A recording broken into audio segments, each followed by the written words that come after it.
അസ്സലാമു അലൈക്കും വറഹ്മത്തുള്ളാഹി വബറകാതുഹു. ജഗന്നിയന്താവായ അള്ളാഹു നമ്മളെ അനുഗ്രഹിക്കട്ടെ. നാം ജീവിതത്തിലെ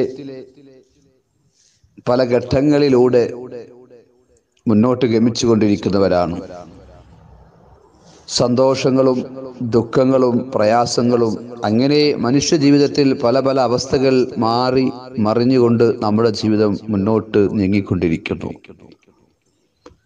മനുഷ്യന്റെ ജീവിതത്തിലെ ഏത് ഘട്ടത്തിലും മനുഷ്യനെ വഴി പഴപ്പിക്കാനും അവന്റെ ജീവിതം തകർക്കാനും പൈശാചികമായ പ്രേരണ പല രീതിയിലും നമ്മളെ അഭിമുഖീകരിച്ചുകൊണ്ടിരിക്കും. പരിശുദ്ധ ഖുർആനിൽ മുജാദല സൂറത്തിൽ 19-ാമത്തെ ആയത്ത് പറയുന്നു, ഇസ്തഹ്വദ അലൈഹിമു ശൈത്താൻ, ശൈത്താൻ അവരുടെ മേൽ ആധിപത്യം സ്ഥാപിച്ചു. ഫൻസാഹും ദിക്റല്ലാഹ്, അങ്ങനെ അള്ളാഹുവിനെ കുറിച്ചുള്ള സ്മരണ അവരെ മറപ്പിച്ചു കളഞ്ഞു. ഉലൈക ഹിസ്ബു ശൈത്താൻ, അങ്ങനെ ഈ മനുഷ്യവർഗവും ശൈത്താന്റെ പാർട്ടികളായി മാറി. അലാ, അറിയണേ, ഇന്ന ഹിസ്ബ ശൈത്താൻ, ശൈത്താന്റെ പാർട്ടികൾ, അലാ ഇന്ന ഹിസ്ബ ശൈത്താനി ഹുമുൽ ഖാസിറൂൻ, അവർ തന്നെയാണ് പരാജിതർ. എത്ര അർത്ഥ ഗാംഭീര്യമുള്ള വാക്കുകളാണിത്. ദിവസവും മനുഷ്യന്റെ ശരീരത്തിലേക്ക് പിശാച് കയറിക്കൊണ്ടിരിക്കുന്നു. സ്വപ്നത്തിൽ പോലും അവൻ വിചാരിക്കാത്ത കാര്യങ്ങൾ അവൻ ചെയ്യുന്നു, പ്രവർത്തിക്കുന്നു. വിശ്വപ്രവാചകൻ മുഹമ്മദ് റസൂലുള്ളാഹി സ്വല്ലല്ലാഹു അലൈഹി വസല്ലമയുടെ ഹദീസിൽ കാണാം, അൽ ഗളബു മിന ശൈത്താൻ, ദേഷ്യം ശൈത്താന്റെ ഭാഗത്ത് നിന്നുള്ളതാണ്. ഒരിക്കൽ പോലും പ്രവർത്തിക്കാൻ കഴിയാത്ത, ചിന്തിക്കാൻ പോലും കഴിയാത്ത പ്രവർത്തനങ്ങൾ അവനെ കൊണ്ട് ചെയ്യിക്കുന്നു. സ്വന്തം ഉമ്മ, ഭാര്യ, മക്കൾ, ജ്യേഷ്ഠൻ, അനിയൻ, കൂട്ടുകാർ, അങ്ങനെ അവന്റെ മനസ്സിൽ ആഴ്ന്നിറങ്ങിയ ബന്ധങ്ങളൊക്കെ അവൻ നിമിഷ നേരം കൊണ്ടുള്ള ദേഷ്യത്തിന് വേണ്ടി അവൻ തകർക്കുന്നു. അവൻ കൊലപ്പെടുത്തുന്നു, ആക്രമിക്കുന്നു.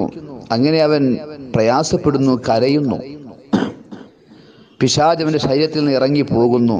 അവന്റെ ജീവിതം, മനുഷ്യന്റെ ജീവിതം തകരുന്നു. ജയിൽവാസത്തിലായി, അങ്ങനെ ദുരിതങ്ങളിലായി, ദുരന്തങ്ങളിലായി അവസാനം അവൻ ഈ ദുനിയാവിൽ നിന്ന് വേദനയോടെ യാത്ര പറയുന്ന അവസ്ഥ. ഒരു പഴമൊഴിയുണ്ട്, ഒരു അരിശത്തിന് കിണറ്റിലേക്ക് എടുത്ത് ചാടാം, 1000 അരിശത്തിന് ആ കിണറ്റിൽ നിന്ന് പുറത്തേക്ക് രക്ഷപ്പെടാൻ കഴിയില്ല. ആ പഴമൊഴി വളരെ ചിന്തിക്കേണ്ടത് തന്നെയാണ്. ചെറിയ കാര്യങ്ങൾക്ക് വേണ്ടി ഒരു മനുഷ്യൻ അവൻ ആത്മഹത്യ ചെയ്യുന്നു. ഒരു കവി നമ്മളെ ഓർമ്മിപ്പിക്കുന്നു, ഇയ്യാക വൽ മീതാത ലാ തഖറബന്നഹാ ഫലാ തഅബുദു ശൈത്താന വല്ലാഹ വഅബ്ദാ.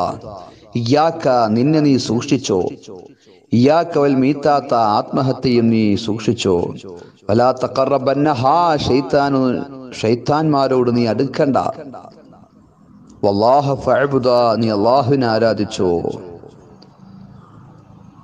ഒരു മനുഷ്യനെ കൊണ്ട് ശൈത്താൻ ആത്മഹത്യ ചെയ്യിപ്പിക്കുന്നു, അക്രമം ചെയ്യിപ്പിക്കുന്നു.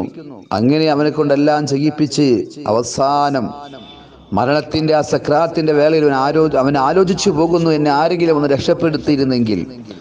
തൂങ്ങിക്കിടക്കുന്ന ആ മനുഷ്യൻ ആ കയറ് മുറുകുമ്പോൾ, വേദന കൊണ്ട് പിടയുമ്പോൾ അവൻ ചിന്തിക്കുന്നു, ആരെങ്കിലും ഈ വഴിക്ക് വന്നിരുന്നെങ്കിൽ, എന്നെ ഒന്ന് രക്ഷപ്പെടുത്തിയിരുന്നെങ്കിൽ, എത്ര വേദനയാണിതിന്. ഇതെല്ലാം അവനെ കൊണ്ട് ചെയ്യിപ്പിച്ച് ശൈത്താൻ ശരീരത്തിൽ നിന്ന് ഇറങ്ങിപ്പോകുന്നു. റെയിൽ പാളത്തിൽ തലവെക്കാൻ, തീയിലേക്കെടുത്ത് ചാടാൻ, വിഷം കഴിക്കാൻ, പല പല മാർഗങ്ങളിലൂടെ മനുഷ്യനെ നശിപ്പിക്കാൻ വേണ്ടി ശൈത്താൻ ശ്രദ്ധിക്കുമ്പോൾ വളരെയേറെ നാം ശൈത്താനെ കുറിച്ച് നാം ചിന്തിക്കേണ്ടതുണ്ട്. വിശുദ്ധ ഖുർആൻ ഓതുമ്പോൾ തന്നെ ഫൈദാ ഖറഅത്തൽ ഖുർആന ഫസ്തഇദ് ബില്ലാഹ്, ഖുർആൻ ഓതാൻ ആരംഭിക്കുമ്പോൾ നീ പിശാചിനെ തൊട്ട് കാവലിനെ ചോദിക്കുക. നിസ്കരിക്കാൻ നിൽക്കുന്ന മനുഷ്യൻ, ഖുർആൻ ഓതാൻ ആരംഭിക്കുന്ന മനുഷ്യൻ, നല്ല നല്ല ഇബാദത്തുകളുമായി ബന്ധപ്പെടുന്ന മനുഷ്യനെ പിശാച് പല രീതിയിലൂടെ അവനെ വസ്വാസാക്കുന്നു. ചിന്ത മാറ്റി അവന്റെ ബുദ്ധി പല രീതിയിലാക്കി പല പ്രവർത്തനങ്ങൾ ചെയ്യിപ്പിച്ച് അവരെ നശിപ്പിക്കാൻ ശ്രമിക്കുന്നു. ഉറക്കത്തിൽ പിശാച് വരും, പല ദുസ്വപ്നങ്ങളും അവനെ കൊണ്ട് ശൈത്താൻ കാണിപ്പിക്കുന്നു. ഞെട്ടി എഴുന്നേറ്റ് അവനോട് പ്രവാചകന്റെ ഉപദേശമുണ്ട്, ഇടതുഭാഗത്തേക്ക് ബുദ്ധിമുട്ടാകാത്ത രീതിയിൽ തുപ്പുക. ഒരു മനുഷ്യനെ സംബന്ധിച്ചിടത്തോളം അവൻ കുളിക്കുമ്പോൾ, അതുപോലെ തന്നെ അവൻ ജീവിതത്തിൽ പല മേഖലയുമായി ബന്ധപ്പെടുമ്പോഴൊക്കെ അവന് പല ചിന്താഗതികൾ അവൻ്റെ മനസ്സിൽ ഉണ്ടാക്കിയെടുക്കും, തെറ്റിദ്ധാരണകൾ. പിശാചിൻ്റെ ഭാഗത്ത് നിന്ന് ശരീരത്തിലേക്ക്, രക്തത്തിലേക്ക്, റൂഹിലേക്ക് പിശാച് കയറി അവൻ്റെ ചിന്താ മണ്ഡലങ്ങളെ നശിപ്പിക്കുമ്പോൾ ഒരു വേള നാം ചിന്തിക്കേണ്ടതുണ്ട്. ഇന്ന ശൈത്താന ലക്കും അദുവ്വുൻ മുബീൻ. ഖുർആൻ പറയുന്നു, ശൈത്താൻ നിങ്ങൾക്ക് വ്യക്തമായ ശത്രുവാണ്. നിസ്കരിക്കാൻ പോകുന്ന മനുഷ്യനെ ആ നിസ്കാരത്തിൽ നിന്ന് ചിന്ത മാറ്റി അവസാനം പിശാചുക്കളുടെ സംഗമത്തിൽ അവർ പറയുന്നു, നിസ്കരിക്കാൻ പോകുന്ന മനുഷ്യനെ ഞാൻ അതിൽ നിന്ന് തടഞ്ഞു. ഇൽമു പഠിക്കാൻ പോകുന്ന വിദ്യാർത്ഥിയെ, അതുപോലത്തെ നല്ല കാര്യം ചെയ്യാൻ പോകുന്നവരെ ഞാൻ അതിൽ നിന്ന് തടഞ്ഞു. പിശാചുകൾ തമ്മിൽ അവർ സംഗമിച്ച് ഇബ്ലീസ് അവർക്ക് അതിനു വേണ്ടിയുള്ള പ്രത്യേക ക്ലാസ്സുകൾ പറഞ്ഞു കൊടുക്കുന്നു. അതിൽ പരാജയപ്പെട്ടവൻ പറയും, ഞാൻ ഇങ്ങനെ ചെയ്യുന്ന സമയത്ത് അവൻ അഊദു ബില്ലാഹി മിനശ് ശൈത്താനിർ റജീം പറഞ്ഞു, എനിക്ക് അവനെ തകർക്കാൻ കഴിഞ്ഞില്ല. അവൻ ഖുർആൻ ഓതി, ആയത്തുൽ കുർസി ഓതി. ശൈത്താൻ ഏറ്റവും പേടിയുള്ള ആയത്താണ് പരിശുദ്ധ ഖുർആനിലെ ആയത്തുൽ കുർസി. അവൻ ആയത്തുൽ കുർസി ഓതി, ഖുർആൻ ഓതി, എന്നെ അവൻ പരാജയപ്പെടുത്തി, എന്നെ അവൻ ഓടിപ്പിച്ചു. മാഷാ അല്ലാഹ്.